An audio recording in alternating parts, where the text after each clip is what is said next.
السلام عليكم ورحمة الله وبركاته.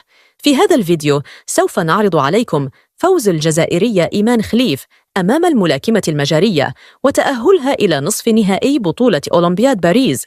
لكن قبل أن نبدأ في تفاصيل الفيديو لا تنسوا الاشتراك في القناة ليصلكم كل جديد.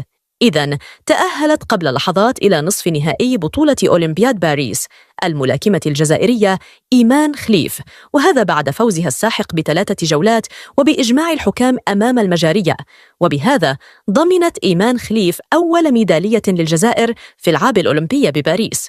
ويذكر أن إيمان خليف تعرضت لحملة شنيعة من طرف العديد من الأشخاص. وفي الأخير إذا أعجبكم الفيديو لا تنسوا الاشتراك في القناة ليصلكم كل جديد.